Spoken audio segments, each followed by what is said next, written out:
이 감정이 해결되지 않으면 나는 어렸을 때 수치심과 헤어질 수 없겠구나. 그래서 그렇게 하면서 과거의 나의 수치심과는 좀 이별하고, 그리고 현재의 무난하고 무탈함을 감사하면 과거의 아픔이 자꾸 소환되지는 않더라는 거죠.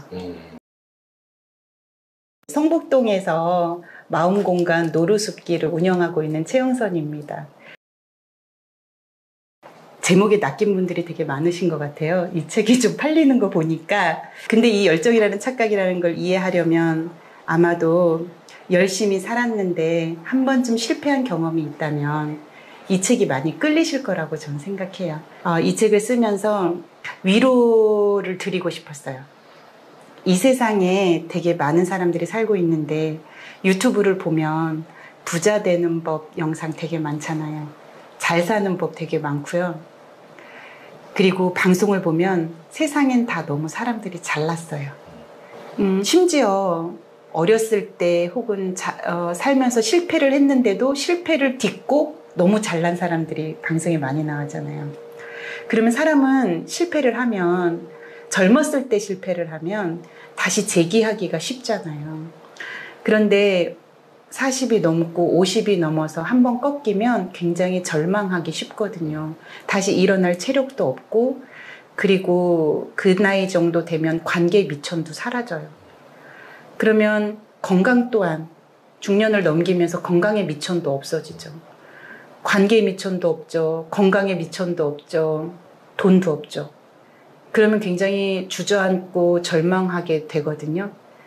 근데 저는 이 사람들이 게을러서 그렇게 됐다고 생각하지 않아요. 저 또한 그랬으니까. 굉장히 열심히 살았음에도 불구하고 손에 쥔 게 없는 사람들에게 저의 이야기를 통해서 지금 여기에 당신 같은 사람들이 있다. 당신 같은 저자가 있다. 이 이야기를 전해드리고 싶었어요. 그래서 조금 위로받았으면 하는 생각이 들었어요. 근데 제가 이제 독자들을 이제 몇 분 만났는데 두 가지 부류였어요. 참 그거 재밌더라고요. 어떤 독자분들은 정말 죽을 만큼 힘드셨대요. 특히 여성분들이 그랬던 것 같아요. 그러니까 지금 이 나이, 저희 나이 정도 되면은요, 이제 부모님이 돌아가실 때가 됐거든요. 그러면은 부모님 수발하고 미래가 보이지 않고 뭐 이혼하고 막 이러면 너무 힘들단 말이에요. 그런 여성분들 같은 경우에는 제 책을 보면서 위안을 많이 받았대요. 아마 똑같이 힘들어도 이게 활자화돼서 글을 읽으면 이렇게 사는 사람이 많구나 이런 생각이 드시는 모양이에요. 그러니까 한 부류는 위로가 돼요 라고 하는 부류가 있었고요. 한 부류는 어떤 부류가 있었냐면 우리 집안이 그렇게 나쁜 건 아니었네? 그런 거 있잖아요. 그러니까 자기 환경 그리고 집안 부모님에 대해서 불만이 많았던 분들이 이걸 보면서 나 되게 행복했던 거네. 뭐 이런 생각을 하셨대요. 그래서 또 재밌는 반응이 있었습니다. 네. 열정 자체는 죄가 없죠. 열정은 무죄죠. 그런데 우리가 살면서 그 열정을 낼 때의 기대가 유죄인 것 같아요.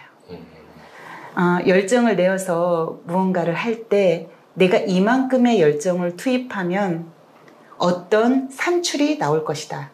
어떤 결과가 나올 것이다 라는 기대를 해요.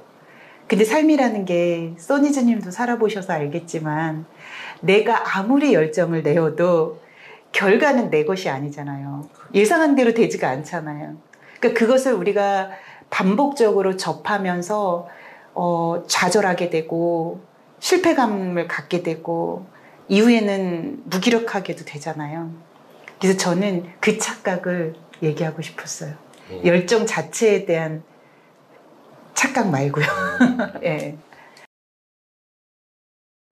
소설을 공부할 때 잘 쓴다고 생각했던 적이 한 번도 없었어요. 그런데 이제 소설은 그런데 제가 이제 주민들이랑 이렇게 도서관에서 치유의 글쓰기를 같이 해요. 이제 수업을 제가 진행하기도 하거든요. 기리의 인문학 수업을 진행을 할 때 그때 이제 어떤 공부를 하냐면 자기 이야기를 에세이로 쓰는 과제를 줘요. 주제를 주고. 가령 예를 들어서 잊을 수 없는 밥상. 떠오르는 게 있으시죠? 있죠. 그 주제를 줘요. 그러면 그 주제를 가지고 글을 써와요. 그래서 우리는 그것을 서로 읽고 합평을 해요. 그때 문장을 얘기하지 않아요. 내용에 대한, 그러니까 문장은 나중 문제야. 문장은 나중에 우리가 뭐 수정도 하고 이러지만 문장은 나중 문제고, 그 이야기에 대해서 우리가 충분히 서로 얘기하고 뭐 소감을 나누고 이러면서 위로하고 이제 이런 시간들을 갖거든요. 그러니까 아마 써니즈님이 제 문장이 아름답다고 여기셨다면 문장의 문제가 아니라 저의 그 아팠던 이야기를 보는 저의 마음이었을 거예요. 아픔에 빠져있지 않고, 그러니까 글을 쓰면 객관화되거든요. 우리가 명상할 때도 나를 두고 내 옆에서 뒤에서 앞에서 이렇게 나를 좀 이렇게 객관적으로 둘러보는 작업들을 하는 것처럼 글은 문장으로 쓰는 즉시 객관화가 되잖아요. 그럼 객관화가 되면 아픔을 바라보는 나의 시선이 이렇게 글로 담겨요. 내가 삶에 대해서 어떤 긍정적인 태도를 갖고 있고, 그리고 아픔에 대해서 어느 정도 치유가 되었고, 그리고 나 스스로 아팠던 나를 위로할 수 있는 어른이 된 상태에서 글을 쓰게 되면 글이 거리감이 생기기 때문에, 아픔에서 거리감이 생기기 때문에 문장이 좀 아름다워져요. 그러니까 예쁜 의미의 아름다움이 아니라 거리두기로 인한 감동이 생겨요. 이게 몰입해서 그 감정에 빠져서 쓰는 게 아니고 거리를 두고 쓰는 게 더 좋은 건가요? 그럼요. 이 원리가 뭐냐면, 우리가 만약에 무대에 연극을 하는 배우들이 있는데 그 배우들이 너무 슬픈 장면을 울지 않고 울음을 삼키면서 연기할 때 너무 슬퍼 보이잖아요. 근데 배우가 막 울어버려. 무대에서 자기가 막 울어. 그럼 우리 관객들은 우는 배우를 보지 그 상황이 얼마나 슬픈가에 젖어들 수가 없거든요. 그 원리랑 비슷해요. 네네. 작가가 너무 내 슬픔에 젖어 있다, 몰입해 있다. 그러면 독자는 그 내용에 몰입할 수가 없어요. 거리 둘수록 훨씬 더 아름다워요. 왜 풍경도 거리 두고 봐야 아름답지. 등산할 때 산속에 있으면 낙엽도 채이고 막 지저분한 벌레들도 보이고 산속에 들어가면 너무 힘들잖아요. 하지만 이 산을 풍경으로 볼 때는 아름답잖아요. 이게 맥락이 마음 공부에도 알아차림이나 관찰자나 이런 부분들이 있잖아요. 네네네. 그러니까 동일시되어 있다가 약간 이렇게 빠져나가서 보면 네, 그렇죠. 그거랑 되게 맥락이 비슷해요. 그것과 연결이 되어요. 모든 게. 저도 인터뷰를 하기 전에 어떤 고민이 들었었냐면, 내가 너무 도인같이 얘기하면 어떡하지? 이런 걱정이 좀 들었었어요. 근데 저는 현실을 살고 있잖아요. 그리고 저는 그렇게 공부가 많이 된 사람이 아니기 때문에 제가 감히 뭐 영적인 것, 신적인 것을 얘기할 수는 없어요. 하지만 그 얘기를 하고 싶었어요. 어떤 거냐면, 예를 들어 우리가 영적인 것을 얘기할 때 굉장히 영적인 허기가 있잖아요. 왠지 본래의 나, 본래의 영인 나는 어떤 모습을 하고 있으며, 나는 지금 현재의 나는 내가 아닐 거야. 내 진짜 영을 찾고 싶어. 이런 바램들이 있잖아요. 그러면 나와 분리된 어떤 영을 갈구하게 되고 영적인 허기가 생기다 보니까 책도 찾아서 읽게 되고 어디 무슨 그런 공부하는 데 없나 찾아다니고 사람도 만나고 싶고. 한때는 제가 어땠냐면 너무 영적인 허기가 강하니까 막 선배님들한테 술만 먹으면 막 삶이란 뭘까요? 뭐 관계란 뭘까요? 이렇게 질문을 해요. 그러면 제 깐에는 만족스럽지가 않은 거예요. 그 대답이. 그래서 저 혼자 산에 가가지고 저한테 제가 질문해요. 영선아, 삶은 뭐니? 그럼 제가 혼자 어쩌고 저쩌고. 그렇게 영적인 허기를 많이 느꼈어요. 두 번째, 이제 신적인 부분은 신을 알고 싶었어요. 그래서 천주교 가서 세례받고, 그런데 그 신부님이랑 조금 트러블이 있었어요. 그래서 성당 다니는 걸 멈췄단 말이에요. 그리고서는 제가 이제 시민단체 활동가로 일할 때 저희 대표님이 목사님이셨어요. 그래서 교회를 또 다녔어요. 또 교회도 이상하게 왜 제가 생각했던 어떤 그런 신을 찾을 수가 없는 거예요. 그러니까 제가 민족교회를 다녔는데 정말 시민단체 활동이랑 별로 다른 느낌이 없는 거예요. 그래서 뭐지? 그래서 교회도 일단 그만뒀단 말이에요. 그리고서 이제는 불교를 공부하게 됐어요. 근데 제가 시간이 지나면서 보아하니 신이라는 존재를 제가 믿고 간 게 아니고 그냥 신을 만나기 위한 사람들이 만들어 놓은 종교 제도들 있잖아요. 그러니까 신을 찾아서 가는 과정이 있을 텐데 신을 만나는 그 과정에서 사람들이 만들어 놓은 종교를 만나면서 제 식대로 판단하고 제 식대로 실망해서 신을 만날 기회가 없었던 거예요. 그래서 저는 그것에 대한 또 약간 궁금증 이런 게 좀 많았었는데 저는 저를 반성하게 됐죠. 신은 있는데 내가 왜 인간들이 만들어 놓은 종교를 보고 이렇게 혼자 괜히 뒤집어졌다 엎어졌다 그랬을까. 이제 이랬던 시간이 있었고, 그리고 이제 또 이제 세 번째로 업이죠. 업 까르마. 우리가 아까 열정이라는 착각 얘기할 때 정말 열심히 열정적으로 살았지만 이렇게 되지 않는 그건 무슨 업일까? 그리고 까르마 공부 많이 하잖아요.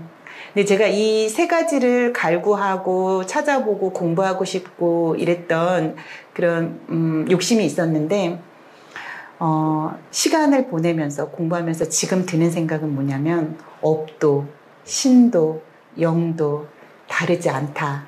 내 안에 있다. 곧 나다. 이런 생각을 했어요. 업도 나고 신도 내 안에 계시고 영도 나다.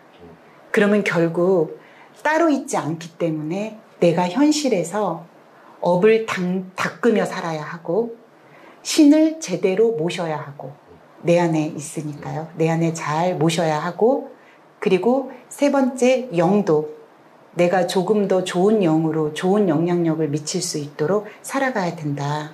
그래서 우리가 업, 신, 영을 공부하면서도 현실을 잘 살아야 하는 이유라고 생각해요. 영, 신, 업이라고 하셨잖아요. 네네. 저는 요 부분 잘 몰라서. 저도 잘 몰라요. 요거를 네. 체험이 있으셔서 이렇게 딱 정하신 건지 아니면 정리를 해보니까 이렇게 요거가 내가 이제 뭐 공부해야 될 부분이라든지 방향이라든지 이렇게 된 건지. 예를 들어 제가 살아온 경험과 또 공부와 생각과 모든 것을 총체적으로 봤을 때에 제가 있다라고 믿는 저의 믿음 영역 안에 있는 것이에요. 저희가 만약에 강렬한 체험이 있었다면 더 강하게 믿었겠지만 저는 강렬한 체험에 사람들이 속기 십상이라고 생각해요. 간혹 그럴 수는 있어요. 제가 기도 중에 메시지가 막 정확한 영선아 너는 이렇다 막 이런 메시지가 아니더라도 우리가 스치는 생각들 있잖아요. 좀 이거 내가 할 법한 생각이 아닌데 너무 멋진 생각이 스칠 때도 있고 글을 쓰다 보면 나중에 읽어보면 이거 내 손가락이 쓴 거 맞아? 이럴 때도 있고요. 강의할 때도 나도 모르게 그냥 줄줄줄줄 감동적인 얘기가 나올 때가 있어요. 이것은 제가 의도했거나 이런 게 아니죠. 근데 그렇게 나올 때가 있어요. 그러면 그런 것들이 되게 자잘한 저에게 있어서는 그 자잘한 영을 체험하는 거라고 생각을 하는데 근데 그것에 너무 심취하면 이제 현실에서 이제 떨어지기 시작하는 거죠. 현실에서 멀리 떨어지게 되는 거죠. 그래서 그 체험을 붙잡고 있고 체험을 맹신하게 된다고 생각해요. 저는 사람들이 사이비에 빠지는 이유도 그런 체험에 너무 집착해서라고 생각해요. 그래서 체험이 있기 때문에 믿고 안 믿고가 아니라 그것은 내가 있으면 있고 없으면 없는 거죠. 내가 없다고 믿으면 없는 거고 있다고 믿으면 있는 것이다 라고 생각합니다. 네. 일단 책 얘기해서 넘어갔었는데 네. 책에 이제 그런 내용이 있어요. 내 분노의 뿌리는 무엇이었을까? 네, 나는 나를 관찰했다. 내 지옥은 수치심이었다.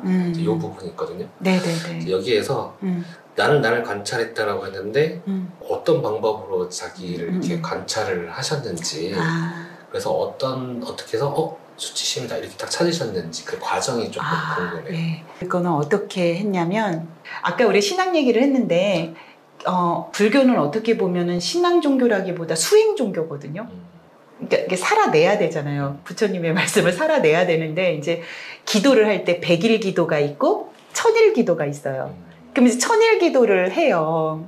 그러면 한 3년 넘게 한 바퀴 돈단 말이에요.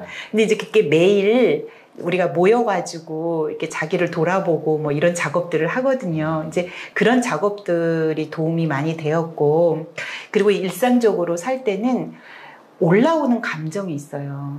아마 소니즈님은 너무 잘할 것 같은데, 누구랑 대화를 하거나 만나잖아요. 특별한 사건이 일어나지 않았는데 감정이 일어나요. 그렇잖아요. 불편한 감정이 일어날 때가 있어요. 가령 예를 들어서 저희가 불편한 감정을 많이 느꼈을 때가 언제냐면, 저는 이제 뭐 예를 들어 결혼을 한 친구들이에요. 결혼한 친구들이 남편도 되게 평범하고 괜찮고 직장도 괜찮고 자식도 잘 낳아서 잘 길러요. 심지어 그 친구의 부모님은 우리가 소위 얘기하는 정상가정에서 자라서 정말 무난하고 무탈하게 살아온 친구들이 있단 말이에요. 평상시에는 괜찮은데 그 친구들이 무난하고, 제 기준에서 무난하고 무탈한데도 불구하고 예를 들어 뭐 힘들다고 저한테 징징대거나 이럴 때 제가 그거를 되게 불편해하는 저를 봤어요. 그러니까 일어나는 감정을 들여다보는 거죠. 왜 불편하지? 왜? 내가 좋아하는 친구들이고 누구보다 잘 됐으면 좋겠는 나의 마음이 있는데 왜 저 아이들이 그럴 때 난 불편할까? 징징댈 때 불편한 이유는 그거여서 문득 딱 드는 생각에 너 나보다 낫잖아. 이런 거가 있는 거예요. 그러면 너 나보다 낫잖아 이런 삐뚤어진 마음은 도대체 어디서 생긴 건가? 그게 바로 저 거슬러 올라가 보니 내가 정상가정에서 자라지 않은 나에 대한 수치심이 저 또아리 들고 있다라는 거죠. 그리고 그것도 한편으로는 그 시기가 지나고 나서는 또 그런 생각도 들었어요. 이런 감정들이 해소되지 않으면, 그러니까 선과 후가 좀 약간 이제 뭔가 이렇게 헷갈리긴 하는데, 가령 예를 들어 그거예요. 이 감정이 해결되지 않으면 나는 어렸을 때 수치심과 헤어질 수 없겠구나 라는 생각도 들었고, 현재 내가 행복하지 않으면 과거 수치심을 계속 내가 소환해서 오겠구나 라고 하는 생각이 동시에 들었어요. 그럼 현재 난 어떻게 살아야 되냐? 계속 나를 관찰해서 그 수치심을 겪었던 그 시절의 나를 사랑해주고 위로해줘야죠. 너무 안쓰러우니까. 나 그렇게 자랐어 이렇게만 생각했지 그때 나로 돌아가서 나를 제대로 쓰다듬어 준 적이 없었던 거예요. 그래서 그걸 발견했죠. 과거로 돌아가서 나 좀 예뻐해주고 나 좀 돌봐줘야지. 어른인 내가. 지금 저는 어른이 됐으니까. 그래서 그렇게 하면서 과거의 나의 수치심과는 좀 이별하고, 그리고 현재 무난하고 무탈함을 감사하면 과거의 아픔이 자꾸 소환되지는 않더라는 거죠. 그 과거에 가서 이렇게 이제 다시 과거로 가서 어떻게 위로해주죠. 구체적으로 말씀드릴까요? 그런 작업들이 주로 이제 명상처럼 이미지 명상을 해요. 이미지면 눈을 감고, 그래서 저는 혼자 보내는 시간을 되게 많이 갖는 편이에요. 제 에너지만 보면 사람들은 쟤는 항상 사람들과 어울리겠지? 쟤는 항상 밖에서 시끄럽게 지내겠지라고 사람들은 생각하지만 저는 일을 빼고는 항상 여기 있어요. 이 사무실에 앉아 있고, 그리고 늘 눈을 감고 생각해요. 어렸을 때 나를 떠올려서 그때 그 장면들 있잖아요. 나를 많이 위로해줘요. 저를 부르죠. 용선아, 야, 너 진짜 힘들었구나. 그러니까 이제 제가 이제 저한테 수업을 받는 친구들한테도 요구를 하는데 어떻게 하냐면, 왜 옥상이나 산 위에 있다고 생각해요. 내가 어른인 내가 옥상이나 산 위에 있어요. 그럼 저 아래에서 힘겹게 걸어오고 있는 그 어린애인 나를 봐요. 그리고 이 아이가 산 위에서 보면 저 조그맣게 보인 저기서 이런 고통도 당하고 있고 이런 불안도 느끼고 있고 외롭고 이런 내가 막 보여요. 그럼 제가 어른인 내가 얘한테 얘기하죠. 용선아, 일로 와. 괜찮아. 내가 위로해 줄게. 너 정말 힘들었구나. 외로웠구나. 자꾸 말을 걸어요. 그 아이한테. 실제로 만나는 것처럼 상상을 그럼요. 하고 위로를 말도 해요. 소리 내서 얘기도 해요. 그러면 그때 내가 울기도 하고요. 그때 내가 우는 거죠. 지금 어른인 내가 우는 게 아니고 눈물 나오잖아요. 근데 어른인 내가 우는 게 아니라 그때 내가 울어요. 그러면 안심이 되고 의지가 되고. 그러니까 저는 그래요. 제가 이제 뭐 영적인 공부 막 이런 게 많이 된 사람은 아니지만 어렸을 때 힘들었던 얘기를 어른이 돼서도 끌고 오는 분들이 되게 많아요. 그 부모에 대한 원망, 환경에 대한 원망 이런 것 때문에 40, 50이 돼도 그 원망 때문에 힘들어하시는 분들이 되게 많거든요. 원망할 수 있죠. 근데 지금 내가 그것을 바꿀 수가 없잖아요. 그리고 그 원망을 복수할 길도 없어. 그거 어떻게 복수할 거야. 그래서 내가 그 원망으로부터 벗어나는 길은 그때 나를 만나서 사랑해 주는 것밖에 없다고 생각해요. 그래서 만나는 방식은 그렇게 시간을 내어서 작업을 해도 좋고 수시로 걸을 때 우리 막 멍 때리고 막 이렇게 볼 게 아니라 좀 걸을 때 산책하면서도 좀 그때 나를 좀 소환해서 위로해주고 이러면 너무 좋아요. 나는 어른이니까 지금 현재 나는 어른이니까 충분히 위로할 수 있잖아요. 그렇죠. 그렇게 좀 좋은 것 같아요. 그러면 이제 그렇게 이제 작업을 한번 하셨을 거고, 네네. 그리고 어떤 변화들이 있으셨는지. 변화가 있죠. 네. 변화가 있죠. 왜곡된 마음이 많이 줄었어요.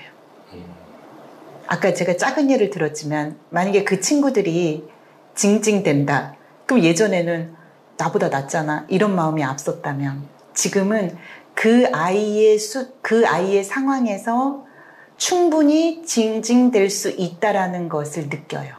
알아요. 그걸 제가. 그리고 제가 그 친구를 위로해요. 진심으로. 진심으로 위로한다는 것은 내가 왜곡된 마음이 없기 때문에 가능한 거잖아요. 그래서 저는 다른 사람들을 상담하고 이럴 때 이제 예전에는 머리로 한 경우가 많았어요. 그러니까 이렇게 어려움을 겪으면 이런 말을 해줘야 되겠구나. 속은 아니면서. 그런데 지금은 진심을 다해서 얘기해 줄 수 있어요. 그러니까 뭔가 좀 어른이 된 느낌? 이거는 구체적으로 뭐가 이루어졌나요? 이렇게 얘기할 수는 없는데요. 내 마음이 넓어지고 그릇이 커지는 느낌은 스스로 알 수 있어요. 양심에 비추어서. 저는 그릇이 큰 척을 되게 잘했어요. 왜냐면 역할이 교육을 하는 입장이잖아요. 그러면은 공부를 주는 사람이기 때문에 늘 좋은 얘기만 많이 하고 다녀요. 그럼 난 이미 좋은 사람인 것처럼 행동해야 되는 거죠. 근데 그건 허울이거든요. 저는 허울을 쓰고 포장지에 나를 싸서 데리고 다닌 거예요. 실은 그 안은 수치심, 모멸감, 불안함 다 갖고 있었는데 근데 그런 작업들 어린 시절에 나를 위로하고 그 아이를 키우잖아요. 그러면 어른인 나와 그때 힘들어했던 아이와 같이 성장을 하잖아요. 그래서 그 아이와 내가 내 나이 또래에 만나잖아요. 그럼 진짜 어른이 되면 포장지가 벗겨지고 나의 허울이 벗겨지고 그릇이 진짜로 넓어지는 거죠. 오픈되는 거죠. 뭐 그릇이 딱 오픈되면 되게 많은 사람을 담을 수가 있잖아요. 그렇죠. 그러면 제가 원하는 일을 또 할 수 있고요.